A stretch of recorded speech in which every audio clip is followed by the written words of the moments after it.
Well, good morning. Wasn't that amazing? Our amazing music director, Martha Yordi, on piano. As always, we are so blessed to have you, Martha.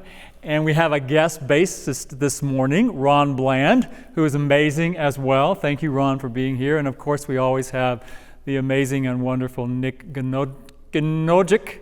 I'm not sure I said that right, but I asked him earlier how to pronounce his name, so hopefully I said it right, maybe not. But you know who he is, and we are so blessed to have all of these musicians with us this morning.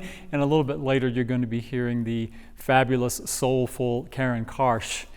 She's with us this morning, and she's going to bless us with some music today. So welcome to Unity Spiritual Center, Denver this morning. I'm so glad that you chose to be with us today. Wherever you are in the world, we're so glad that you joined us this morning, and we bless you and we thank you. And we invite you to say with us this morning our creed here at Unity Spiritual Center, Denver, which is, our God is love, our race is human, our faith is oneness. And I have a reading I want to share with you this morning from one of my favorite authors and poets, Mark Nepo. I'm sure many of you are familiar with Mark.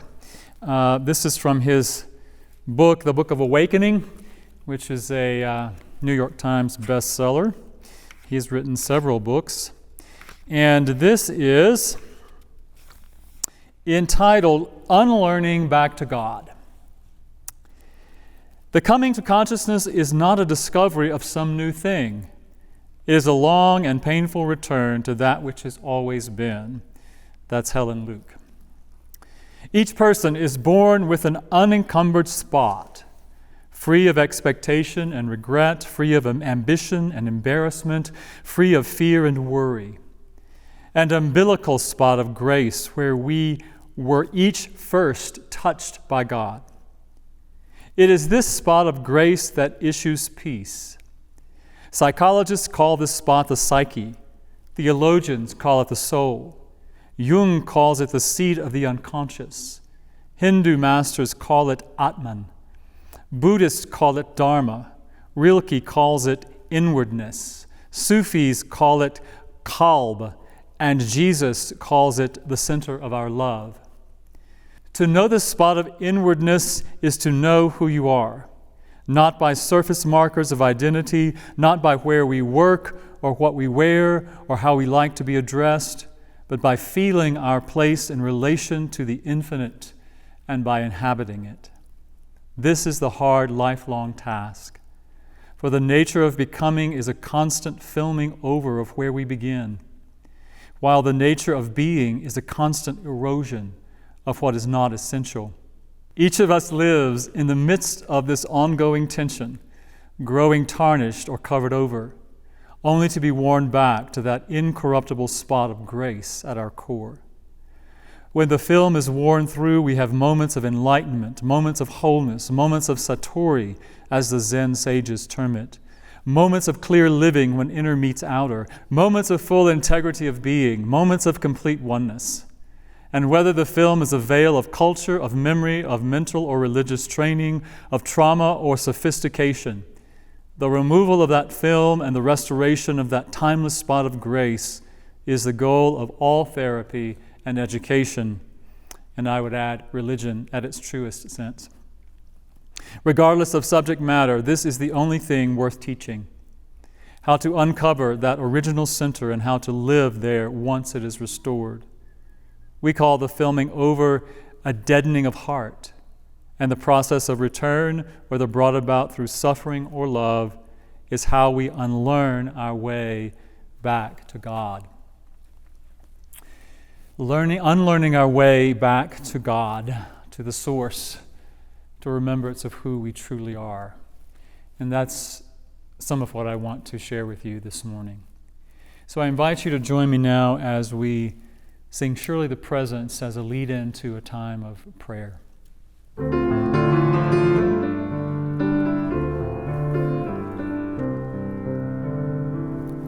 Surely the presence of love is in this place.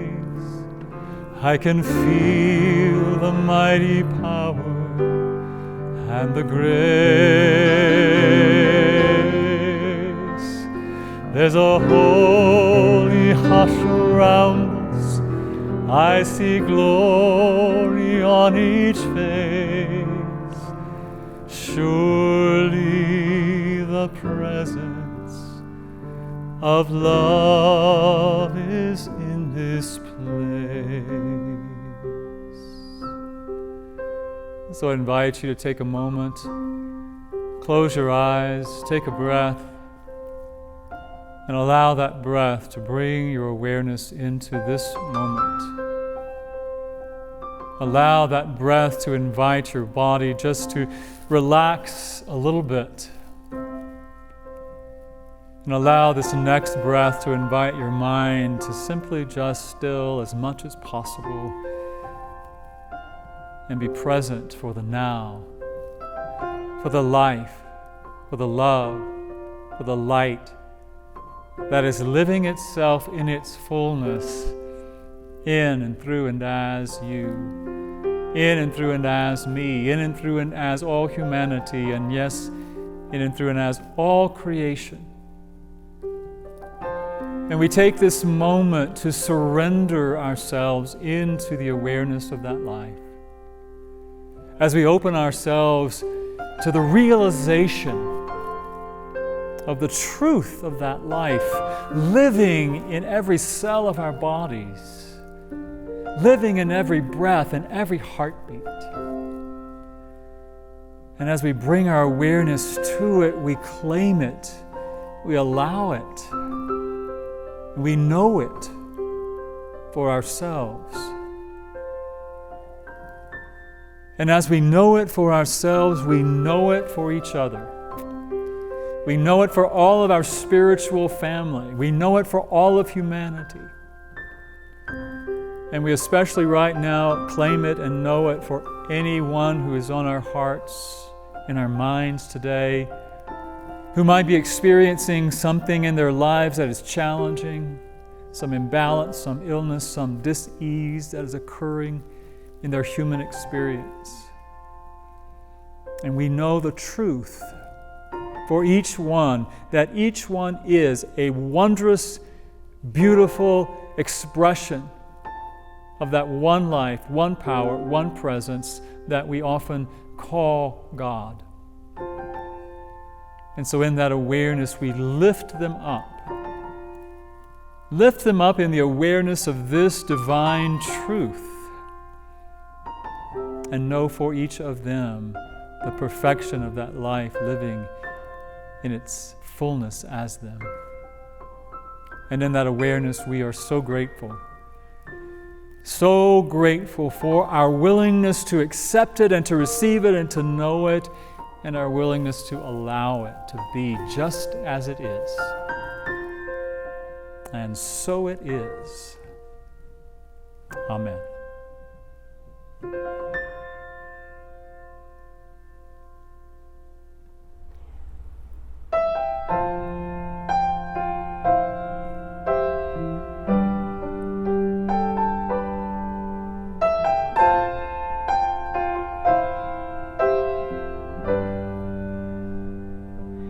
Here we are, we're not in the same room, but I can't stop thinking about you, and we don't know what the very next thing that will happen is, but we gotta make it through. We're gonna make it through. Here we are. We're not in the same place. And my heart's with you and yours is with me in time and space. But we don't know what the very next thing that will happen is. But we're gonna make it through. We've gotta make it through. Right now, times are hard.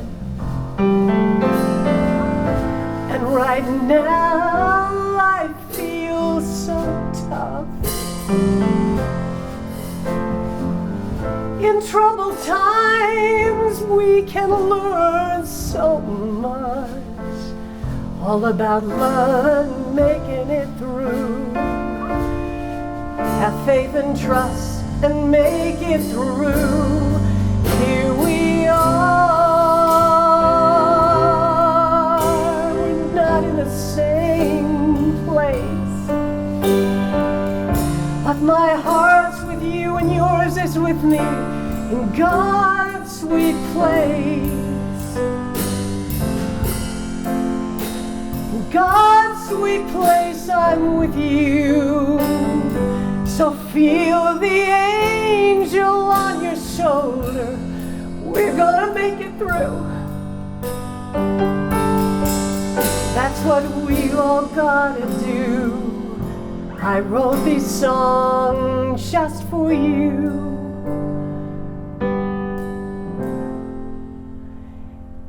Here we are.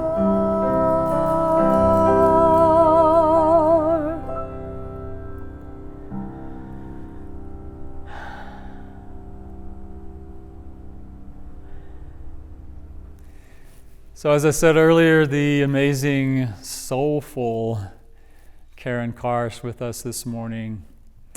And that was an original song that she wrote recently and brought to us. And I am so touched by that. I'm touched by her expression of we will make it through and that we're all here together to support each other. And I hope you know that.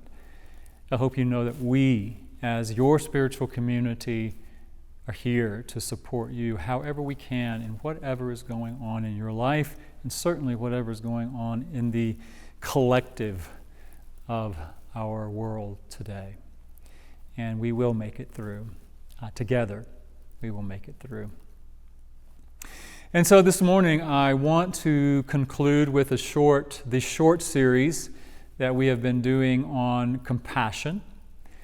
And I'm very much aware that there's no way in just a few weeks we can truly do justice to talking about compassion, exploring compassion in all its facets. So I do recommend and I encourage you to continue to explore, learn about compassion, read about compassion, discover ways that you can practice compassion, self-compassion, and certainly compassion for other people as well. There are many resources available for you to learn about compassion. I've been reading Karen Armstrong's book, The 12 Steps for a Compassionate Life. It's quite academic, but it's also quite interesting and informative as well. So I would recommend that book, and certainly Tara Brach's book, Radical Compassion, that Trish has used as a reference and has been doing some talks on during the week on Facebook. So again, just a reminder that compassion, as the Dalai Lama said, I wanted to remind us what the Dalai Lama said about compassion. He says, compassion is not religious business. It is human business. It is not a luxury. It is essential for our own peace and mental stability. It is essential for human survival. And I truly believe that. I believe that compassion is our path to peace of mind. Compassion is our path to healing. Compassion is our path to bringing us together as people, as human beings, as spiritual beings, having this human experience. I do believe the power of compassion. And just a reminder about when we talk about compassion, that what we're talking about is our willingness to witness, to observe that there is suffering going on in us and in the world, in other people. It is our desire to help alleviate that compassion within ourselves and respond to that compassion in other people and to do something about it, to find ways to express that compassion, yes, for ourselves and for each other. And I do believe it begins with ourselves. And as I thought about the idea of compassion and suffering this week, I thought that what is the primary cause of suffering? What is a primary cause of really, I believe, all suffering? And I would say, I would assert that the primary cause is the belief that we're separate. The belief that we're separate from our source, the belief that we're separate from our good, however you want to define good in your own way, that we're separate from each other, and that we're separate from the earth and our environment and all the plants and animals that call earth home, that somehow we're separate and apart and alone. And I think that really does begin suffering for us. We have a beautiful depiction of that in Genesis, in the creation story in Genesis. Especially if we look at that story, as we do in Unity teaching, as an allegorical story, and we look at it through a metaphysical lens. That we look at the natural state of our being is what is represented in the story when Adam and Eve are walking in the garden with God, where they're communing with the divine. And in metaphysics, we think of the people, or the male and female, as representing our thoughts and feelings.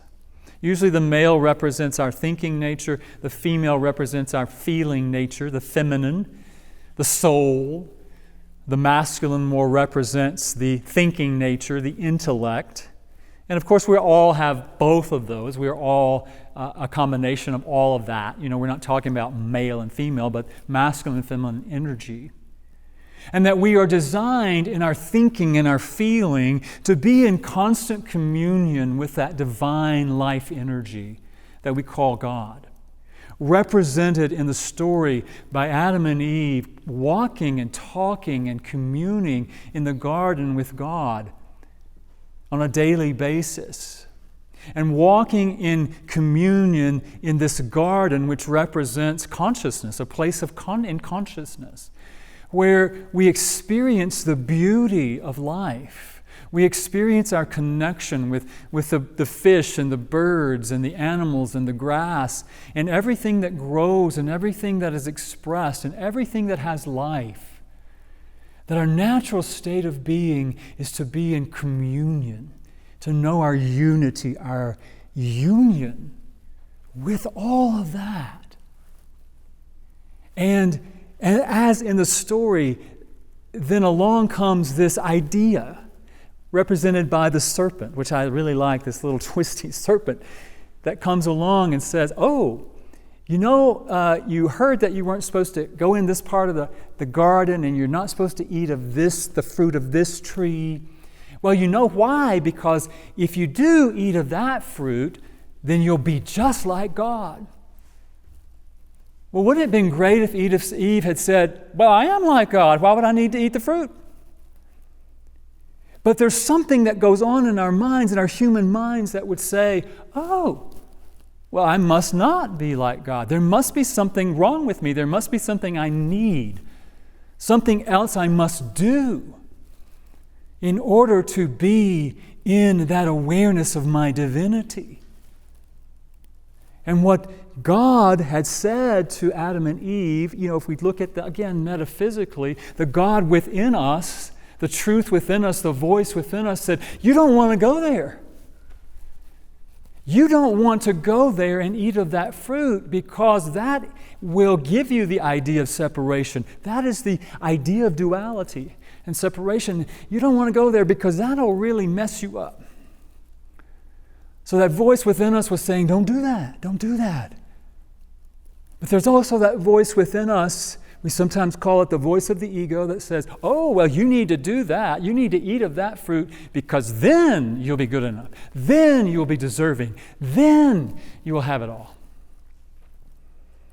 And that's sometimes the voice that we pay attention to. And so as in the story, they eat of that fruit. Now imagine the fruit are the thoughts, the ideas of separation, and they just eat the fruit. They assimilate these thoughts. And then they cast themselves out of the garden. Because then they begin to believe that they are somehow separate from their good, separate from the world around them, separate from the plants and the animals. And they felt embarrassed and they had to clothe themselves. And then they were cast out of the garden. And then the suffering continues. The suffering continues because what happens when we're in that place of not being in communion, in oneness with that divine presence, is that we're grasping and we think we need power, we think we need possessions. That energy of accumulation is represented in the story by Cain and Abel, and they're fighting. They're brothers who are fighting over the land, fighting over resources, fighting over power, and needing to accumulate. And then they inflict more suffering on themselves emotionally and certainly physically, as Cain kills his brother Abel. Does any of that sound familiar? Does any of that sound familiar to the life, to the experience that many of us are experiencing today? Now, you may not be killing somebody, but imagine the conflict that goes on in our minds where we do project negative thoughts onto other people. We feel it within ourselves, and then we criticize other people. We condemn other people. We have murderous thoughts about other people. Don't tell me you haven't. So you see, the energy of that is suffering. And we're suffering because we don't remember who we are. We don't remember that our natural state is to be in that consciousness of the garden, where we are in constant communion with the divine. So, how do we respond to that suffering? How do we have compassion for ourselves and, yes, other people, but it always begins with ourselves? How do we have compassion for ourselves and respond to the suffering that is caused by that belief?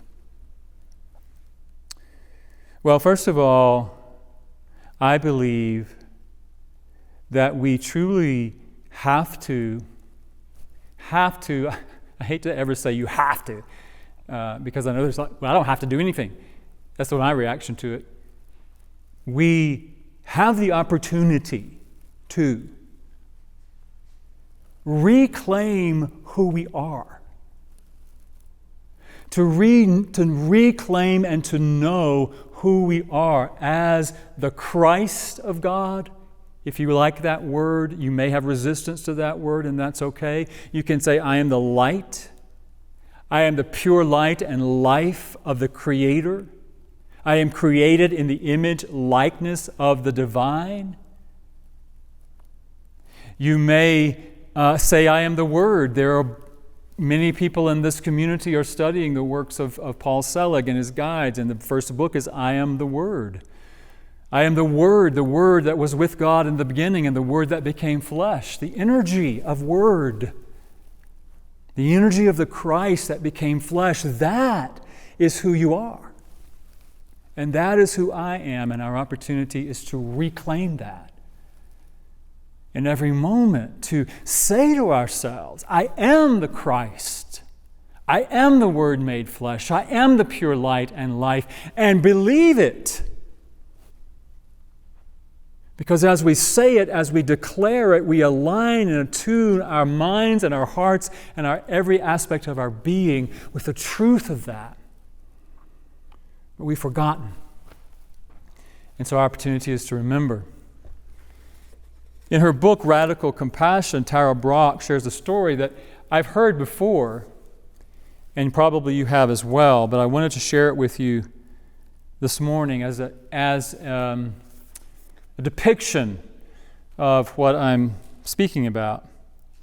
She says in the mid-1950s, a new highway in Bangkok was routed through an ancient temple, and the monks were forced to relocate a massive clay statue of the Buddha that had been loved and venerated for many generations. A crane was brought in, but as they began to lift the Buddha, its huge weight shifted and the clay began to crack. They quickly lowered the statue to the ground and, knowing a storm was coming, covered it with a tarp. Later that evening, the abbot went to inspect the damage and make sure the statue wasn't getting wet. As he shone his flashlight under the tarp, he noticed a gleam of reflected light coming from the largest crack. When he looked more closely, he wondered if there was something underneath the thick clay. He ran to wake the other monks, and together with chisels and hammers, they began chipping along the cracks. The gleam became brighter and brighter until finally, after long hours of work, the monks stepped back and stared in awe at the sight before them, a Buddha of solid gold. Historians believe that several hundred years earlier, the temple monks themselves had covered the statue with clay. Anticipating an attack by a neighboring army, they hoped to protect their precious Buddha from being looted or destroyed. The monks were all killed in the ensuing battle, but the Buddha survived intact. When monks today share this story, they say that in the face of threats or challenges, each of us has the habitual way of covering the gold. Our suffering comes when we identify with our protective covering and forget the loving awareness that is intrinsic to our being. So it's a wonderful representation of how we allow that light, the Christ, the gold of us to get covered up. I'm just imagining, I have this picture of all of these monks rushing out to protect the Buddha when they knew that there was this army that might be coming through. And each of the monks taking their hands in the plaster and covering up this statue, this golden statue of the Buddha. And covering it piece by piece by piece by piece by piece. And I think that's what happens to us. Piece by piece by piece by piece by piece, the golden Buddha that each of us is, the golden Christ energy, the pure light, gets covered over by things we take on from the outside world, our friends, our family, our church, our society, our culture.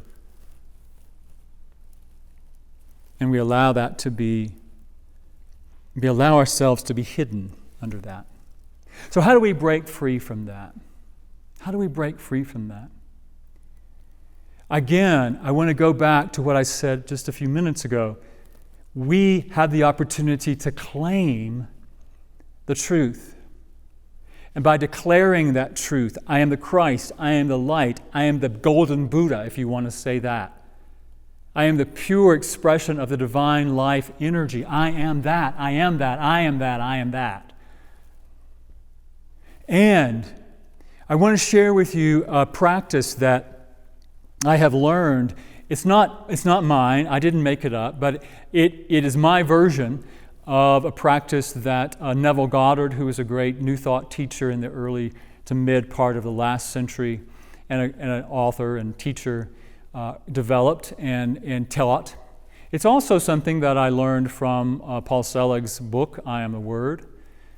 And that is that when we become aware of one of those things, plasters that have covered up our Buddha nature, our Christ nature, and we have allowed to hide that nature, that we bring the energy of the Christ light to it. And as we bring the energy of the Christ to that incident, that phrase, that word, whatever that was that we took on, that said, I'm not that, I'm not good enough, I'm not the light, I'm not that, I am something other than that we get to bring that light of the Christ or the Word or the Buddha to that.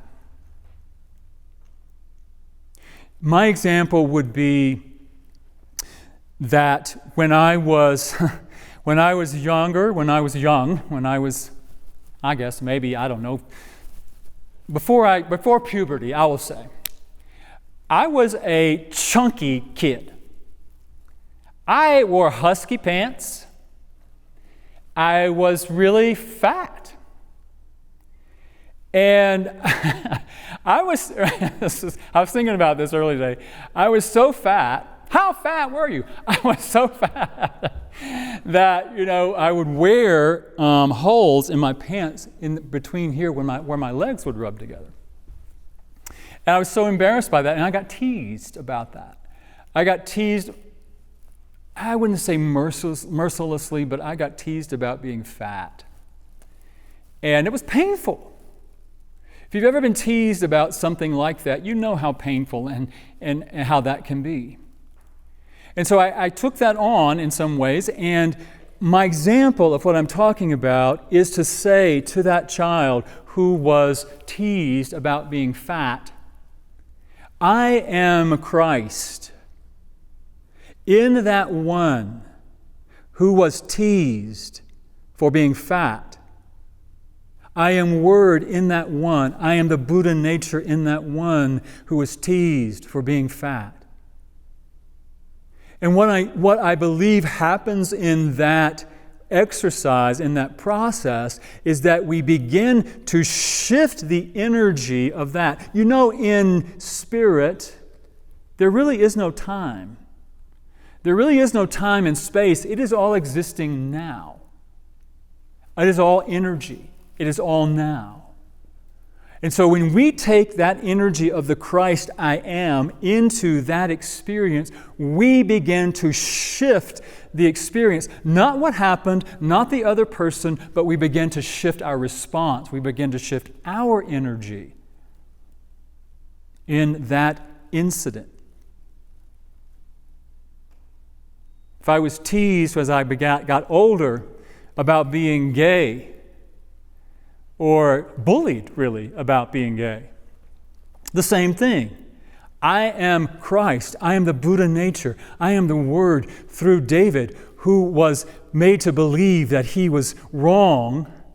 Something was wrong with him for being gay, who was teased for being gay. I am Christ through that one. And as you begin to bring that awareness, that energy to it, it really does begin to shift the energy of it. Whatever that is for you. I'm using very simple examples for the most part. Maybe you were really hurt. Maybe you were abused. Maybe something really traumatic happened in your life. You can begin to bring the Christ energy, the Christ light, the Buddha nature, the pure light and love of the divine into that experience, and you can begin to shift it. I really, truly believe this. It's all energy. And the light of the Christ, the light of the Buddha, the light of the divine nature is the power and is the energy, is the frequency that can shift that experience for you. Again, it's not about changing what happened. It's not about changing the person. It's about shifting your energy in that experience and how you would respond to that experience. And again, as we begin to do that, every time something comes up, believe me, if you're like me, you don't have to go searching for it. Because when it needs to be healed, it will come up. It will make itself known, most likely. And see how you begin to, as you bring that to those coverings, they begin to slowly chip away, fall away, and uncover that Buddha nature, the gold that you are. And in that way, we experience healing. And as it said in the story of the monks who were chipping away, it took long hours. It took time for them to uncover that. I believe it may take time. We may need help. We may need somebody with the tools to help us chip away at those things. But I want to tell you, this is a tool. And I encourage you to use this tool. And then as we begin to chip away, it doesn't require us to be totally free of all of that before we bring that kind of energy and compassion to other people. In fact, we may begin to do that immediately, where we begin to notice the suffering and the pain in the world, and compassion can be an expression of, you are Christ, or Christ is the I am in you, in whatever you're experiencing. Calling forth the remembrance of that energy of the true light and life that each of us is in whatever experience we're going through. As Karen's song was talking about, we're here for each other. I'm here with you. You are in my heart. I am with you. And I'm here to call you forth into the greatest expression of that which you can be. That is truly how Jesus healed. How people in the presence of Jesus experience their physical healing. Jesus said, it is not I, but it is the Christ that does the work. Jesus was simply calling forth the remembrance of that divine nature within the one that was in front of him so that they could experience their healing. Remember the story where he called Lazarus out of the tomb, called forth life, called forth the divine life to be reanimated within Lazarus. Now, you may even see that as allegorical as well, whether you believe it's factual or not. But if we think about it that way, we can get so far into our hidden space where we are so far into our suffering that we truly can go into the darkness of the tomb of our own making and feel as though we are dead in some ways. As in the reading that I shared about Mark Nepo, he talks about it as a deadening of the heart. That covering over is a deadening of our hearts. So we call forth the life energy by saying, you are the Christ. I am the Christ. I am that I am, the Christ through you, and call forth that energy. You may not need to say it with words. You might want to, but you may not need to. You can simply do it with your thought, with your energy, with your intention. I am the Christ is in you. And I call that forth in your remembrance of it. And it can be instantaneous, but it's not always. Just like I talked about last week with forgiveness. It's not always instantaneous, but it can be. And so in that way, just using that one simple tool as a way to help alleviate suffering, to bring compassion to ourselves and each other, I believe we can facilitate healing in ourselves and in each other. Because I do believe that our master teacher Jesus was here to teach us, as he said, greater things than I have done will you do. And I would add, when? When you know who you are. When you remember your divine nature, and when you embrace the power that you are. And so as you're witnessing all that's happening in the world around us, and there is great pain and suffering happening in the world around us, in people, in situations. You may not be able to go to them. You may not be able to be present in that situation, but you and I can call forth the true light. We can call forth the Christ. We can call forth the Buddha light, the Buddha nature, the golden nature within everyone involved.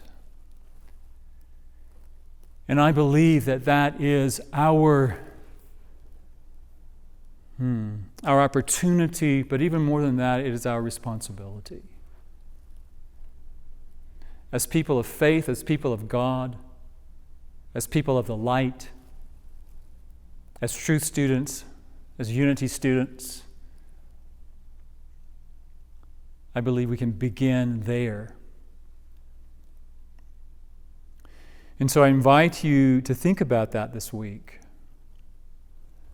As you're watching the news, say to the people that you see, I am the Christ in you. The Christ I am is in you.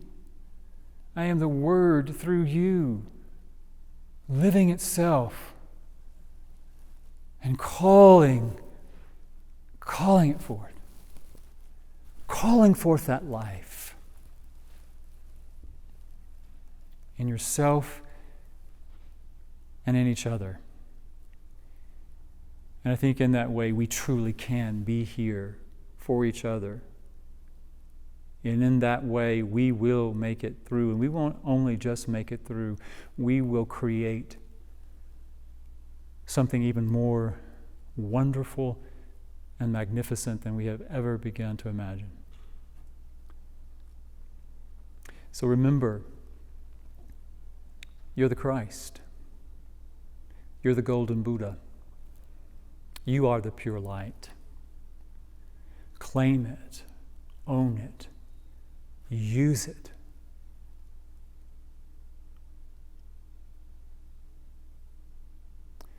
And so it is.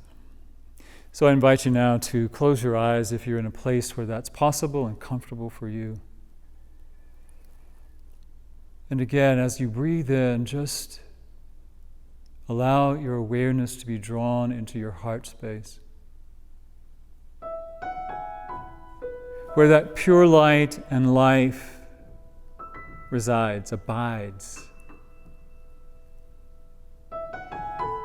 And I invite you to see it, to feel it, to experience it, to hear it, however you perceive that divine light and life, the Christ, the Word, the golden Buddha that you are.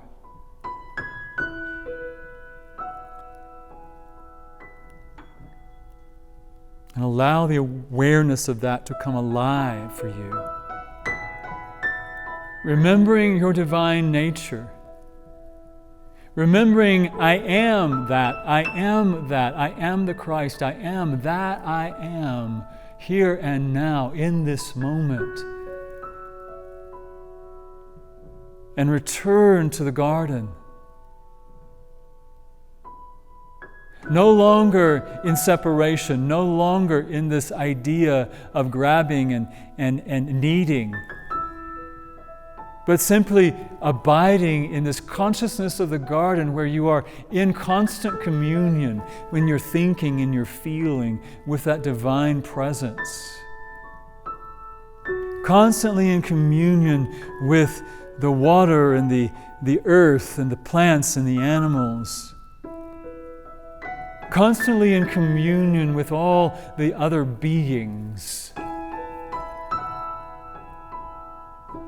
Just see that garden filled with all of humanity, sharing the garden, living in this space of unity and oneness, calling forth the remembrance of that divine light and life within everyone. And so we all come back to the garden together. Because in truth, we never left. It is simply a dream, an illusion. And in this moment, we awaken from the dream. Knowing ourselves as the divine, knowing ourselves as the Christ, knowing ourselves in that space of the Garden of Eden, the heaven consciousness, God consciousness. And so I invite you to breathe into that, know that you're in that space. And if there's anyone or any group of people that you might see as separate from that, I invite you just to bring that energy to them and open your arms and welcome him, her, them back into this space of the garden where you rejoice, where there's peace, where there's love, where we see each other for who we truly are. See the face of God in everyone.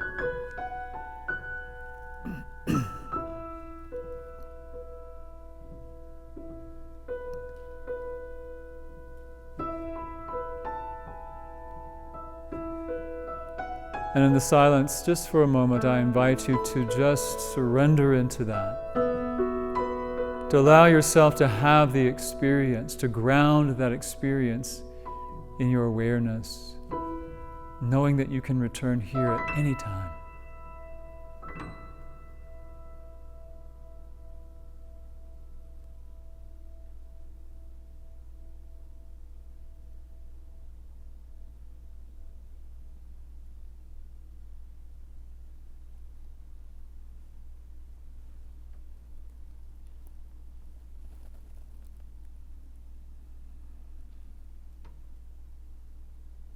And just breathe. Again, just seeing all of your brothers and sisters, all of the other divine lights right here with you.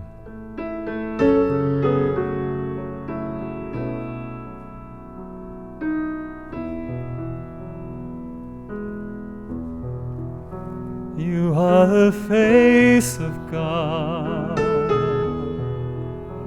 I hold you in my heart. You are a part of me.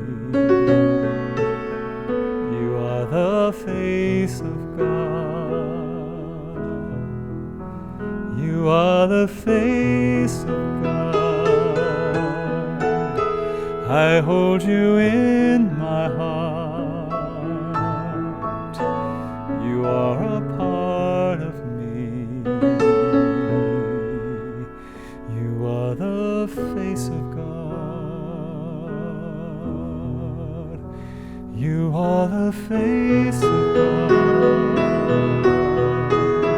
I hold you in my heart.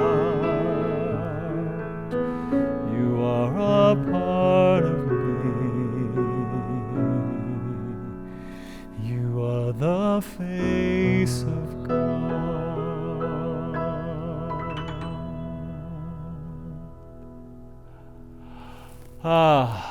Just breathe that in.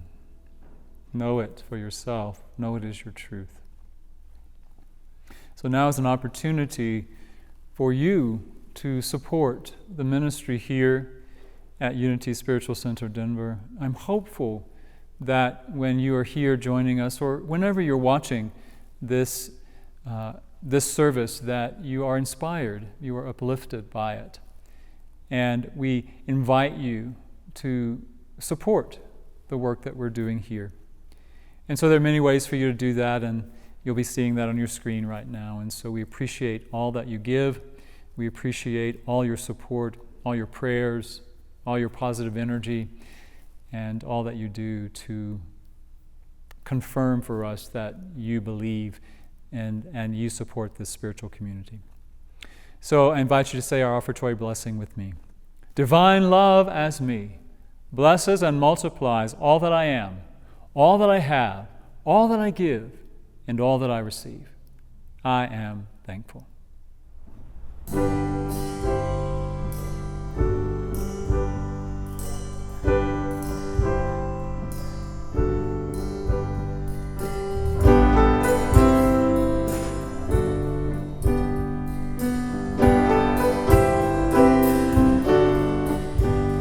We believe in things that we cannot see.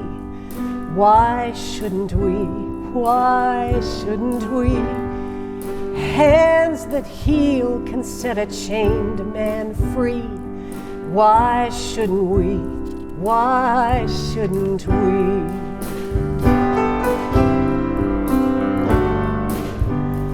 We believe in peace in every heart.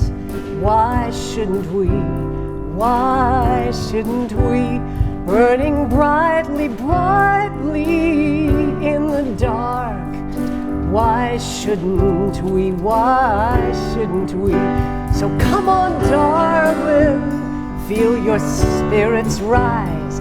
Come on, children, open up your eyes. God is all around, Buddha's at the gate. Allah hears your prayers, it's not too late. We believe in things that give us hope. Why shouldn't we? Why shouldn't we? Let your voice be heard, celebrate your vote. Why shouldn't we? Why shouldn't we? So come on, darling, let your spirits rise. Come on, children, open up your eyes. God is all around, Buddha's at the gate. Allah hears your prayers, it's not too late.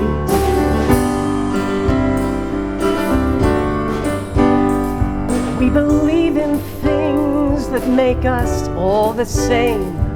Why shouldn't we?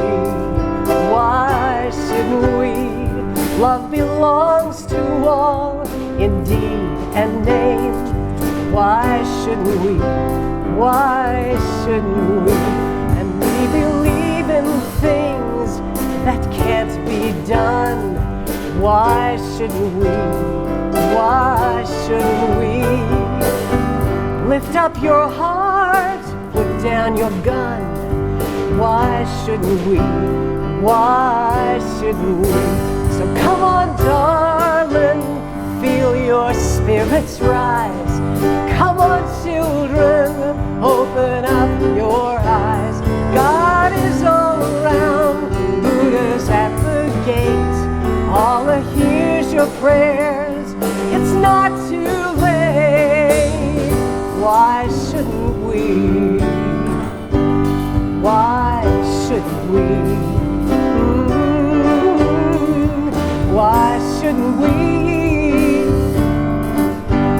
Why shouldn't we?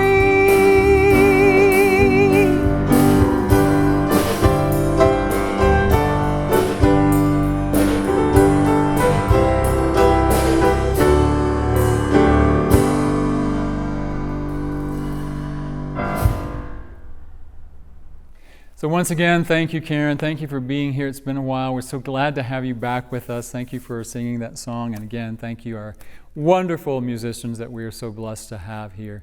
I want to just share with you that 11:30 today, we will have a Zoom fellowship call. You're welcome to join that. And wanted to let you know that we have made the decision to not try to reconvene in-person gatherings, at least through August at this point, given the current situation that is happening in the country and around Colorado as well. We just feel like it's best, in the best interest and safety of everyone, if we just continue the operations as we have been for the past few months. We miss you, we love you, and we hope someday soon that we will be back together. So I invite you to join me now as we say our closing prayer. The light of God surrounds us. I am the light of God. The love of God enfolds us. I am the love of God. The power of God protects us. I am the power of God. The presence of God watches over us. I am the presence of God. Wherever we are, God is, and so it is. Amen. Now join me as we sing our closing song, Love Can Move the World.